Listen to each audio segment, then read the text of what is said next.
শুভ সন্ধ্যা। আজ সোমবার 14ই মার্চ 2022 সন। এখন ক্যানবেরাতে সময় রাত 8টা। শুরু হচ্ছে ক্যানবেরার 2XX কমিউনিটি রেডিও স্টেশন থেকে প্রচারিত সাপ্তাহিক বাংলা অনুষ্ঠান বাংলা রেডিও। এই অনুষ্ঠান প্রচারিত হচ্ছে কমিউনিটি ব্রডকাস্টিং ফাউন্ডেশন লিমিটেড ও বাংলাদেশ অস্ট্রেলিয়া অ্যাসোসিয়েশন ক্যানবেরার সৌজন্যে। প্রতি সোমবার এই অনুষ্ঠান প্রচারিত হয় FM ব্যান্ড 98.3 মেগাহার্টজে। আজ অনুষ্ঠান পরিচালনায় আছি আমি রাকিবুল শেখ।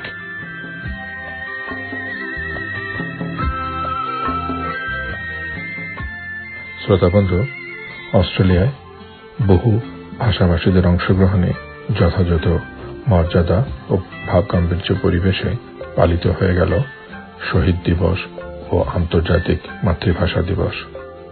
রাজধানী ক্যানবেরায় নানাবিধ অনুষ্ঠান উদযাপিত হয়।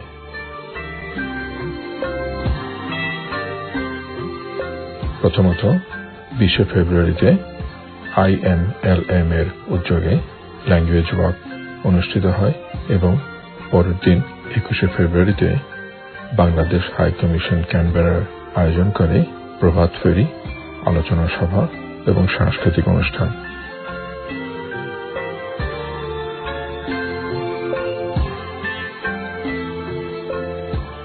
In 1999, in order to promote the preservation and protection of all languages used by people of the world.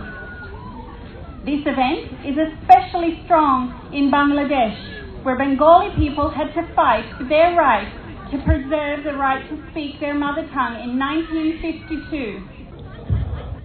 Good morning, Suprabhat in Bangla, in my mother tongue. Thank you for coming this work.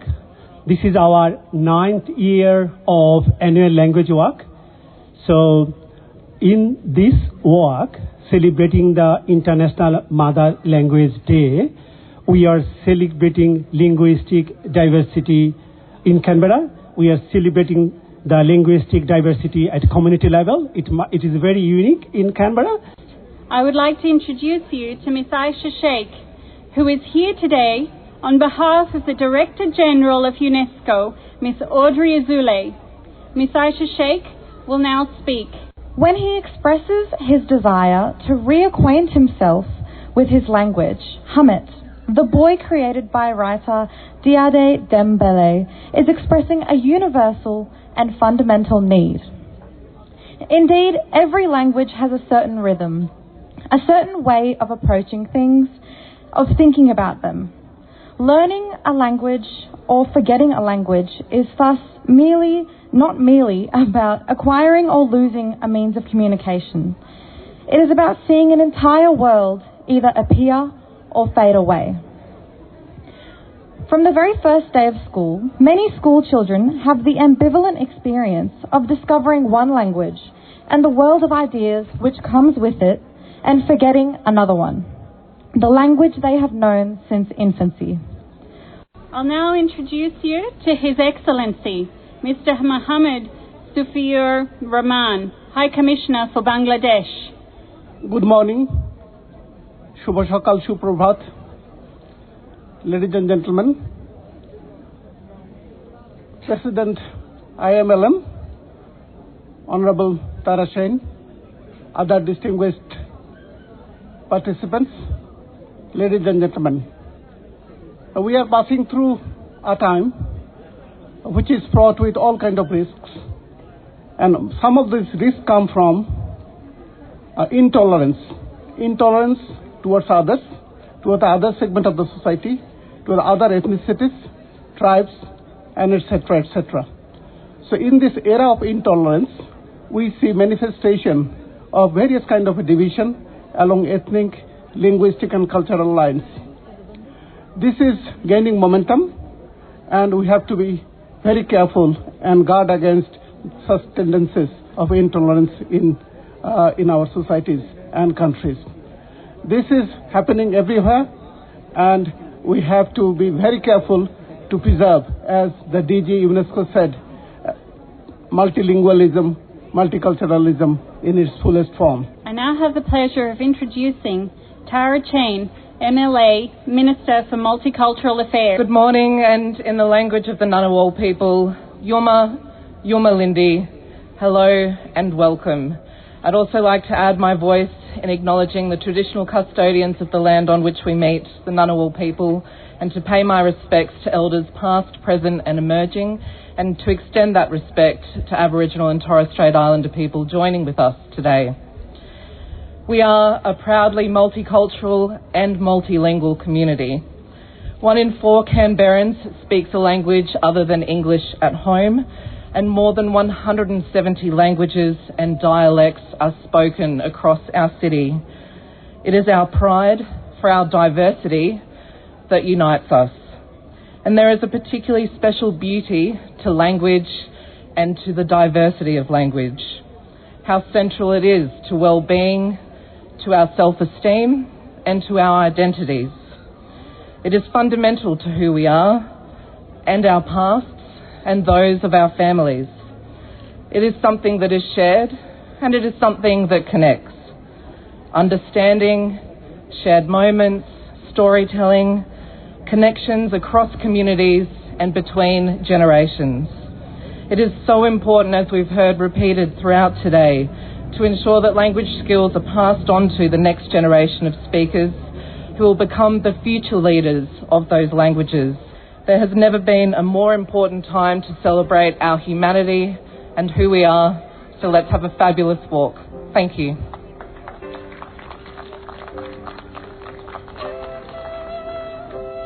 Thank you, Tara. And now we come to the exciting part of the day, our 2022 Mother Language Walk. I would like to invite all of our distinguished guests here today to officially start the walk.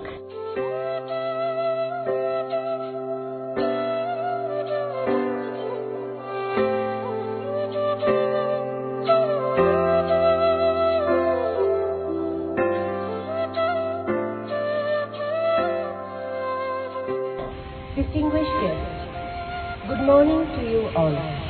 At first, I acknowledge the traditional owners of country throughout Australia and recognize their continuing connection to land, water and culture.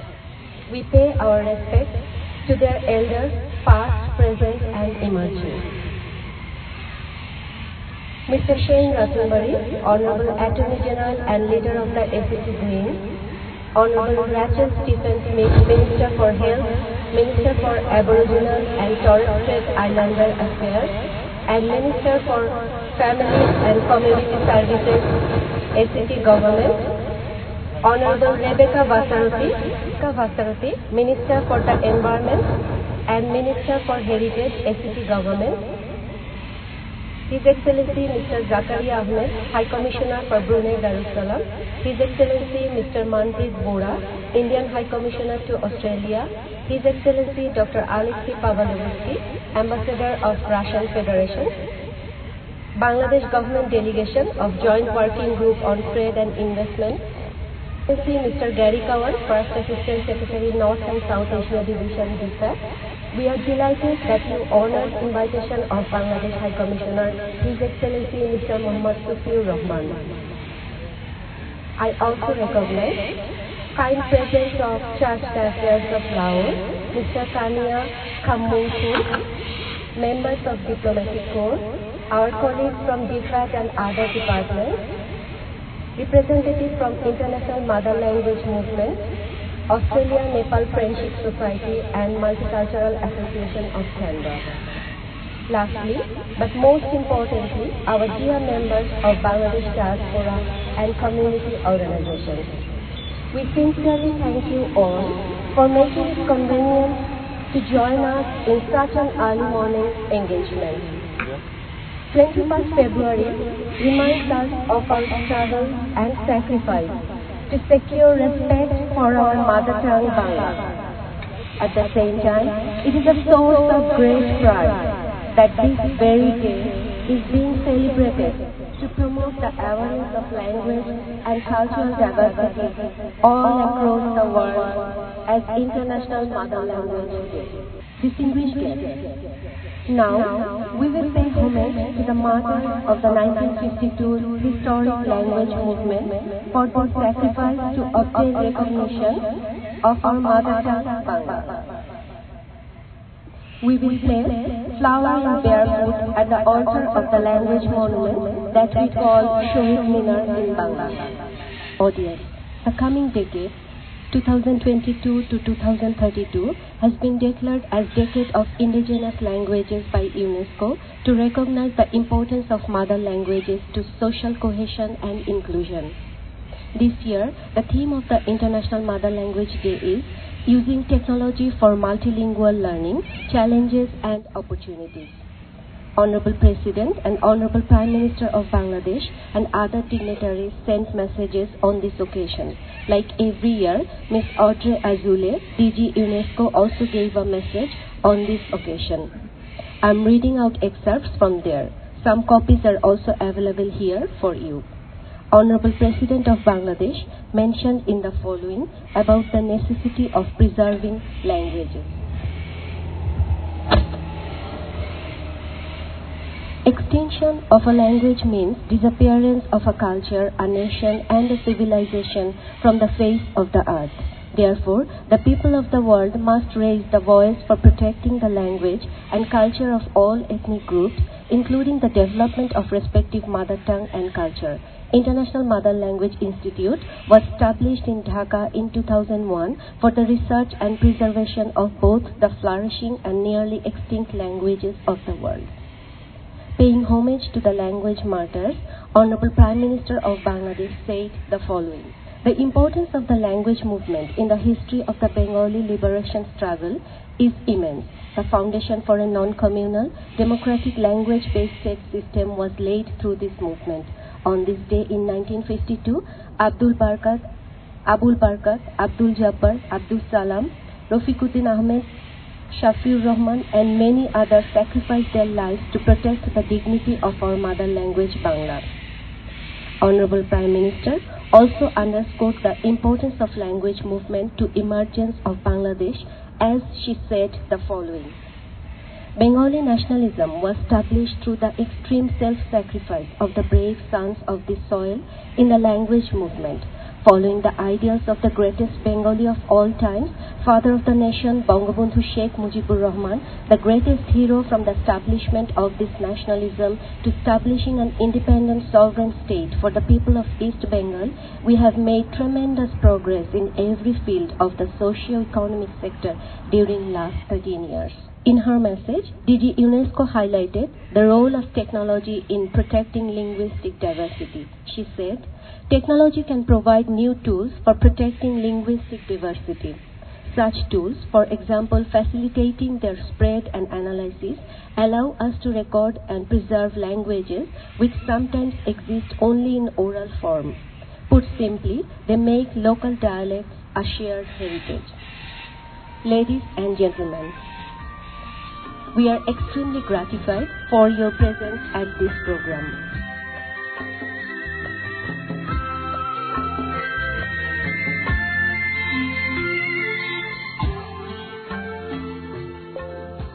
সম্মানিত সুধী, আসসালামু আলাইকুম, শুভ সন্ধ্যা।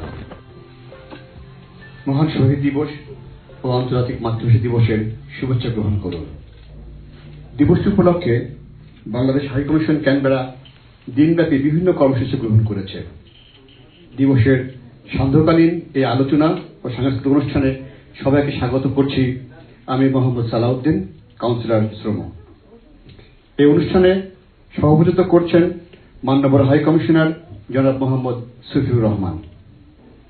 আমাদের মধ্যে উপস্থিত আছেন জাতির সর্বকালের শ্রেষ্ঠ সন্তান, বীর মুক্তিযোদ্ধাগণ, বাংলাদেশ সরকারের বাণিজ্য মন্ত্রণালয়ের সম্মানিত সিনিয়র সচিব মহোদয় জনাব তপন কান্তি ঘোষ, ঢাকা থেকে আগত বাংলাদেশ সরকারের বিভিন্ন পর্যায়ের কর্মকর্তাগণ, ক্যানবেরায় বসবাসরত সম্মানিত বাংলাদেশ কমিউনিটির সদস্যবৃন্দ, আমার সহকর্মীগণ এবং ছোট ছোট সোনামণিরা। মাননীয় সভাপতি মহোদয়ের অনুমতিক্রমে আমি অনুষ্ঠান আরম্ভ করছি।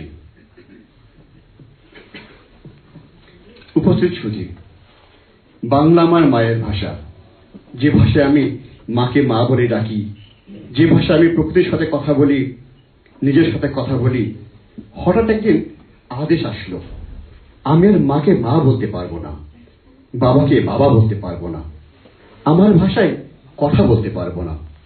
তাহলে কেমন হলো? যেরকম ভাবে আবু জাফর উবায়দুল্লাহ তার কোনো এক মাকে কবিতায় লিখেছিলেন, মাগো ওরা বলে তোমার কোলে শুয়ে গল্প শুনতে দেবে না, তাই কি হয় বলো মা? তাই তো আমার দেরি হচ্ছে তোমার জন্য কথার ঝুড়ি নিয়ে, তবেই না বাড়ি ফিরব। পৃথিবীর সব ভাষায় সবাই নিজের ভাষায় কথা বলে, কাউকে এই ভাষায় কথা বলতে জীবন দিতে হয়নি।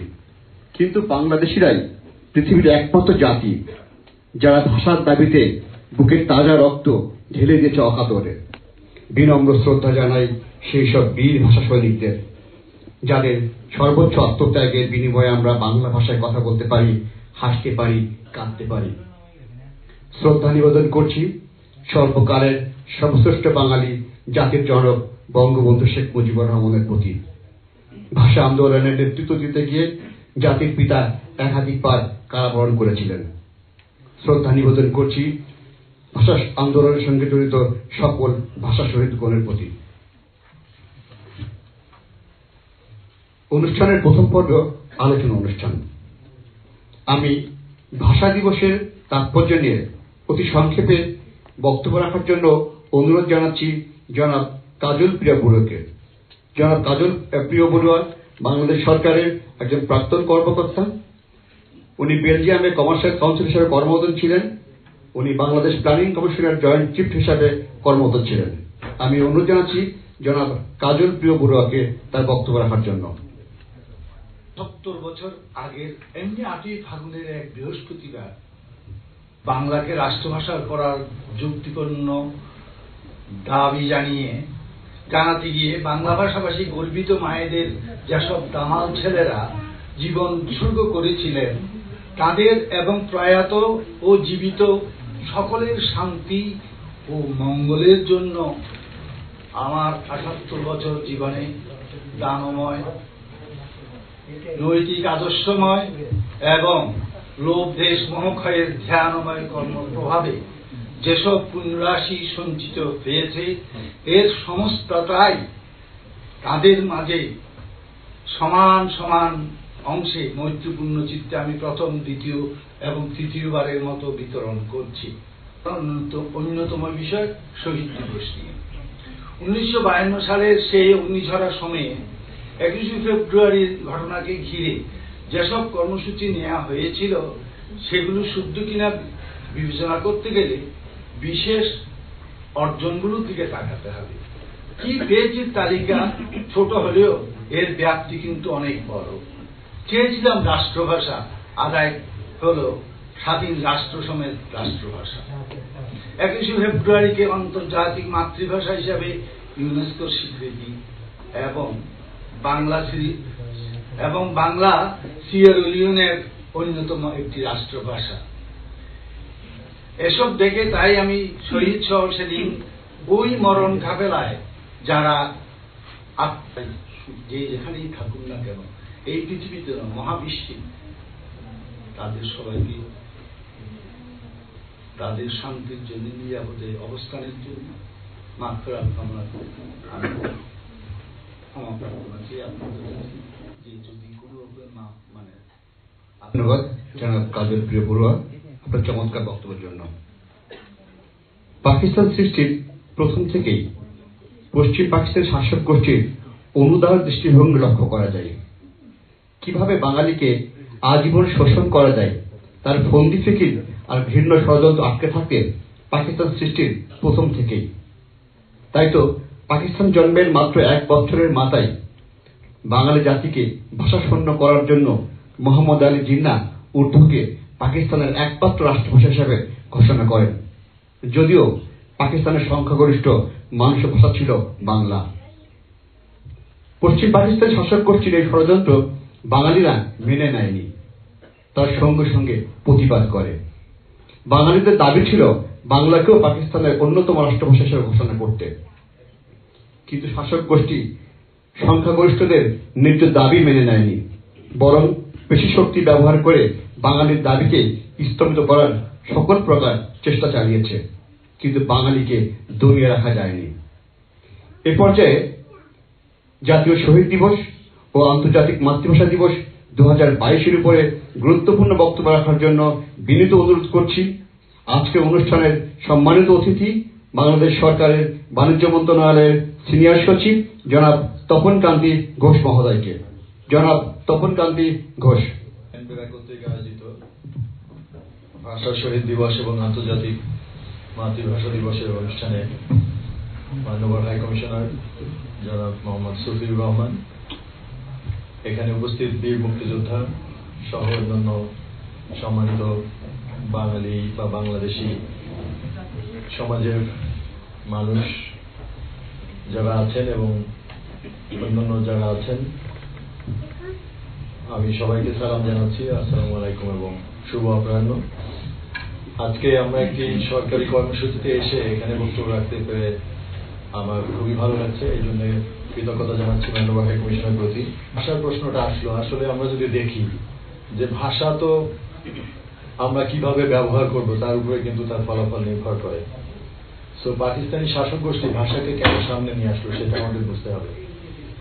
ভাষাকে তারা ব্যবহার করেছিল যে বাঙালিদেরকে আটকে রাখার জন্য একটি অস্ত্র হিসাবে, বৈষম্যকে জিয়ে রেখে নির্যাতন এবং শোষণের মাধ্যমে তাদের প্রভুত্ব বজায় রাখা, সেটাই ছিল কিন্তু ভাষাকে সামনে নিয়ে আসা। কারণ যদি বাংলা রাষ্ট্রভাষা না হতে পারে তাহলে বাঙালি জনগোষ্ঠী যারা তখন 56% ছিল মোট পাকিস্তানি জনগোষ্ঠী, তারা কিন্তু রাতারাতি প্রান্তিক জনগোষ্ঠীতে পরিণত হবেন, দ্বিতীয় শ্রেণী বা তৃতীয় শ্রেণীর নাগরিকে পরিণত হবেন। কারণ তিনি তার ভাষায় যদি দাপ্তরিক কোনো কাজ না করতে পারেন, যদি কথা না বলতে পারেন, তিনি যদি চাকরি না পায় তার সন্তানেরা, তো স্বাভাবিকভাবে আস্তে আস্তে মার্জিনাল হতে হতে তারা একদিন প্রান্তিক জনগোষ্ঠীতে পরিণত হবে। বাঙালিরা আসলে উর্দুর বিরুদ্ধে কিন্তু আমাদের অবস্থান ছিল না, আমাদের ছিল যে বাংলাকেও রাষ্ট্রভাষা করতে হবে, বাঙালি যারা 56% জনগোষ্ঠী তাদের অধিকারকেও রাষ্ট্রীয় পরিচয় স্বীকৃতি দিতে হবে। সুতরাং আমাদের কোনো ভাষার বিরুদ্ধে আমাদের কিন্তু আন্দোলন ছিল না। আমরা অন্যায়, অসাম্য, বৈষম্য, নির্যাতন, জুলুমের বিরুদ্ধে আমাদের ছিল আন্দোলন, এবং সেটার ধাপে ধাপে আমরা দেখেছি বঙ্গবন্ধু এই আন্দোলনকে, আরো অনেক নেতৃবৃন্দ অবশ্যই অনেক অবদান রেখেছেন, কিন্তু বঙ্গবন্ধু দিনে দিনে কিংবদন্তি আকারে আমি দেখেছি যে 71 সাল পর্যন্ত বাংলাদেশের মানুষের হাজার বছরের যে স্বাধীনতার স্পৃহা, যে তৃষ্ণা, সেটিকে তিনি মুক্ত করে তুলেছেন 1971 সালের, বিশেষ করে 7ই মার্চের ভাষণ যদি আমরা দেখি, তারপরে আমরা জানি 9 মাসের যুদ্ধ। তো সুতরাং এই ভাষার প্রশ্নটি কিন্তু আজকের প্রেক্ষাপটে যদি আমরা দেখি, বাংলাদেশ 50 বছরে অনেক এগিয়ে গেছে। আমাদের সকল মানুষের উন্নয়নের দিকে আমাদের ধাবিত হতে হবে, তার সঙ্গে সঙ্গে বিশ্বের উন্নত প্রযুক্তি সহ আমাদের ভাষা, সংস্কৃতি, সাহিত্য সবকিছুর উন্নয়নের জন্য আমাদের সবাইকে ব্যাপৃত হতে হবে। আপনাদের সঙ্গে 2-4টি কথা বলতে পারলাম আজকে, আমার খুব ভালো লাগছে। আপনাদেরকে ধন্যবাদ দিচ্ছি এবং সবশেষ বক্তব্য রাখার জন্য অনুরোধ জানাচ্ছি আজকের অনুষ্ঠানের সম্মানিত সভাপতি মাননীয় হাই কমিশনার জনাব মোহাম্মদ শফিউর রহমান। মাননীয় হাই কমিশনার। সবার মতো ভাষা শহীদদের প্রতি আমার বিনম্র শ্রদ্ধা জানাচ্ছি, যাদের ত্যাগ, তিতিক্ষা এবং আত্মত্যাগের মধ্যে দিয়ে আমরা আজকে সম্মানের সাথে বাংলা ভাষা যেমন বলছি, তেমনি ভাষা কেন্দ্রিক জাতীয়তাবাদের মধ্যে দিয়ে একটা স্বাধীন দেশ পেয়েছি। আমরা যখন তাদের স্মরণ করি, আমার মনে হয় এটাও আমাদের বলা উচিত যে তাদের সেই সময়কালে যারা নেতৃত্ব স্থানীয় ছিলেন এবং অবদান রেখেছেন, ভারত ভাগের আগে থেকেই যখন ভাষা নিয়ে কথা হচ্ছিল, সেই সব সময় যারা বাংলা ভাষাকে সম্মানের আসনে প্রতিষ্ঠিত করার জন্য অবদান রেখেছেন, ডক্টর মোহাম্মদ শহীদুল্লাহ, ধীরেন্দ্রনাথ দত্ত, ভারত ভাগের পরে, পাকিস্তান সৃষ্টির পরে অধ্যাপক আবুল কাশেম, এরা সবাই যে আন্দোলনের সূত্রপাত করেন, তখন বঙ্গবন্ধু জেলে ছিলেন। এদের সবার যে অবদান, সে অবদানকে আমি স্বীকার করছি। তবে এই অবদানের সাথে আমরা একই সঙ্গে স্মরণ করি বঙ্গবন্ধু শেখ মুজিবুর রহমান, যার নেতৃত্বে শুধু আমরা অর্থনৈতিক এবং রাজনৈতিক স্বাধীনতা অর্জন করিনি, আমরা বাংলাদেশের ভাষা এবং কৃষ্টির সংরক্ষণের জন্য যে সাহস দরকার সেই সাহসটা আমরা তার কাছে পেয়েছি। এই দিনে আমি তাকেও স্মরণ করি। তাদের সবার সম্মিলিত অবদান আজকের বাংলাদেশ একটা জাতি। আমার বক্তব্যের দ্বিতীয় পর্যায়ে আমরা প্রেক্ষিতটা জানি, কিন্তু আমি কয়েকটা চ্যালেঞ্জের কথা বলবো। বাণিজ্য সচিব মহোদয় কয়েকটা চ্যালেঞ্জের কথা বলেছেন, তারই কাছাকাছি আমি কয়েকটা কথা বলতে চাই। বর্তমান সময়ে আমাদের দেশে, অঞ্চলে এবং আন্তর্জাতিক পরিমণ্ডলে কতগুলো চ্যালেঞ্জ কিন্তু আমরা অনুভব করছি। তার কতগুলো প্রক্রিয়া আছে। এই প্রসেসগুলো প্রথম হলো নগরায়ন, নতুন যে একটা প্রসেস, এই প্রসেসের মধ্যে দিয়েও কিন্তু অনেক ধরনের সমস্যা তৈরি হচ্ছে। এই যে তিনটা প্রক্রিয়ার কথা আমি বললাম, এই প্রক্রিয়াগুলো ঠিক মতো ম্যানেজ করা যাচ্ছে না বিধায় আমরা কিন্তু বর্তমান বিশ্বে অনেক অস্থিরতা দেখতে পাচ্ছি, যেটা এর আগের কয়েক দশক থেকে কিন্তু অনেক বেশি। বিশেষত গত 1-2 দশকে যে অস্থিরতার মাত্রা বেড়েছে, এটা তার আগের 5 দশক দ্বিতীয় মহাযুদ্ধ পরবর্তী সময়ের যে স্থিতিশীলতা সেটাকে কিন্তু বিঘ্নিত করছে। এটার কারণটা হলো, অনেকগুলো কারণ আছে। তার একটা কারণ হলো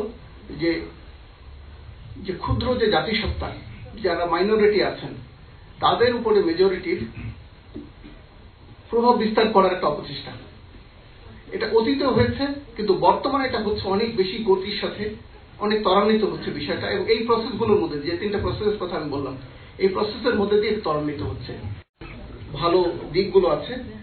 সোশ্যাল মিডিয়াতে, এই সামাজিক এবং গণমাধ্যমে এই ক্ষুদ্র নৃগোষ্ঠী এবং ভাষাভাষীদের অংশগ্রহণ নিশ্চিত করাটা আমাদের জন্য বিশেষ দায়িত্ব।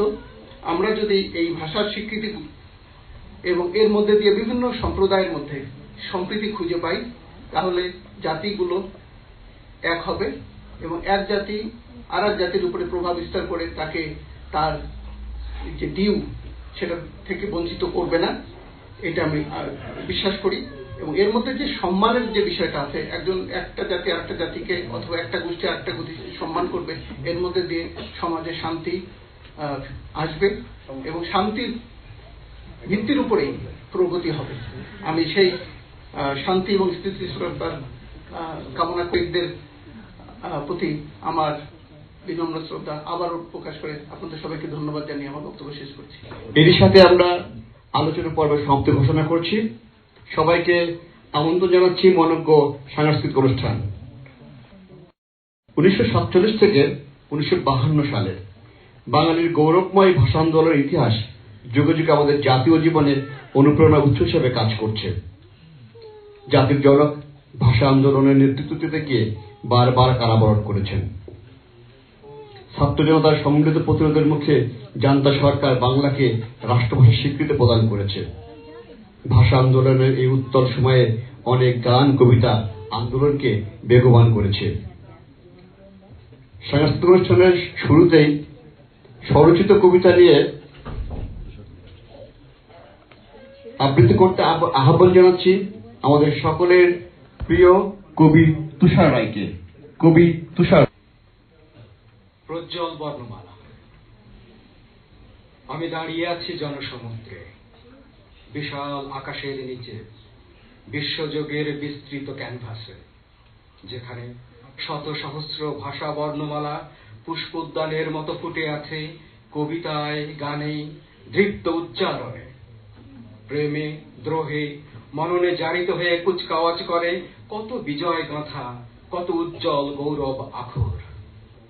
কখনো কখনো এই বিশালতায় নিজেকে নগণ্য মনে হয়, যেন এক পরাক্রমশালী স্ফিংসের উদ্যত গহ্বরের কাছে একাকী নিরস্ত্র সৈনিক আমি। নিজেকে ক্ষুদ্র মনে, দুর্বার অভিযানে ভেঙে যাচ্ছে বাধার ভ্রকুটির শঙ্কিত দেয়াল। আর প্রেক্ষাপটে উদ্ভাসিত হয় দুর্জয় সংসপ্তক এক বাংলাদেশ, উৎসারিত দিগন্ত প্লাবিত আলোর বন্যায় ঝিলমিল করে আমার গর্বিত প্রজ্জ্বল বর্ণমালা। এই পর্বে 21-এর গান পরিবেশন করার জন্য আমন্ত্রণ জানাচ্ছি ক্যানবেরার আমাদের সকলের প্রিয় মিস লুনা পিউরিফিকেশনকে। মঞ্চে আসছেন মিস লুনা পিউরিফিকেশন। তাকে গিটারে সহযোগিতা করছেন জনাব আশরাফুল আলম।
বাংলা ভাষা নদীর গরম নদীর আশা আঙ্গুলে বাংলা ভাষা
এবং আশরাফ ভাইকে তাদের অনন্য পরিবেশনার জন্য ধন্যবাদ।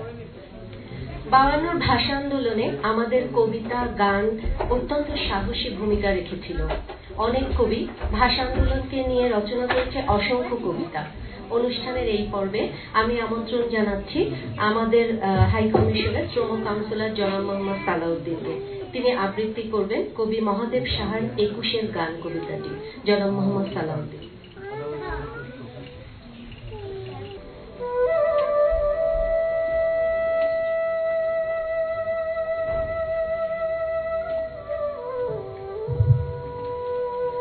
শ্রদ্ধাভাজন মাননীয় হাই কমিশনার, শ্রদ্ধাভাজন সিনিয়র সচিব মহোদয় এবং অধ্যাপক অতিথিবৃন্দ, আবৃত্তি করছি মহাদেব সাহেব 21-এর গান কবিতা থেকে।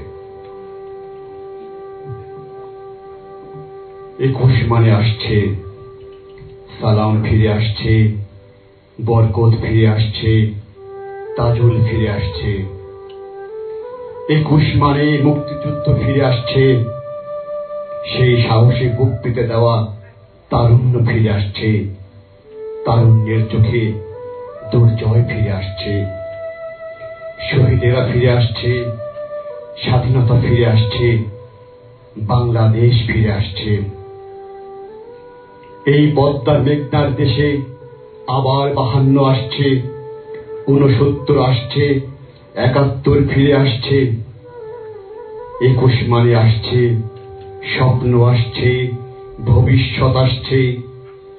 21 মানে অতীত নয় আগামী, মৃত নয় জন্ম।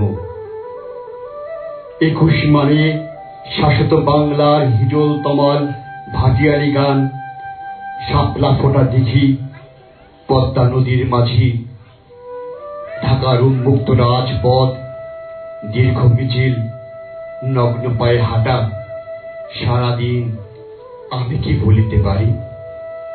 21 মানে আমার সোনার বাংলা, 21 মানে শহীদের পায়ের শব্দ, 21 মানে অজর অমর অবিনশ্বর।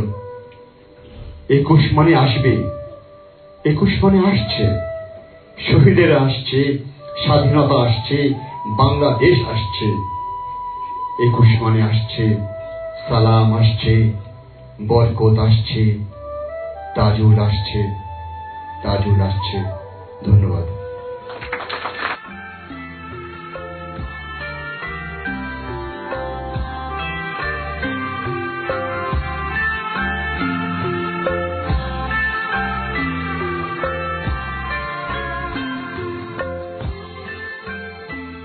আমরা আজকের অনুষ্ঠানের শেষ প্রান্তে এসে পৌঁছেছি। আশা করি অনুষ্ঠানটি আপনাদের ভালো লেগেছে। বাংলা রেডিও আপনাদের কেমন লাগে জানালে আমরা খুশি হব। আপনাদের মতামত জানাবার ঠিকানা হলো banglaredio@gmail.com। আমাদের অনুষ্ঠান ইন্টারনেটেও শোনা যায়, ঠিকানা www.banglaradio.org.au। শ্রোতাবন্ধু, আপনি বাংলা রেডিও ক্যানবেরা অনুষ্ঠানগুলি আমাদের রেডিও অ্যাপসের মাধ্যমেও শুনতে পারেন। আজকের অনুষ্ঠানের এখানেই সমাপ্তি। আপনারা যে যেখানেই থাকুন, সুস্থ থাকুন, আনন্দে থাকুন ও শান্তিতে থাকুন, এই কামনা করে আজ বিদায় নিচ্ছি আমি রাকিবুল শেখ। শুভরাত্রি।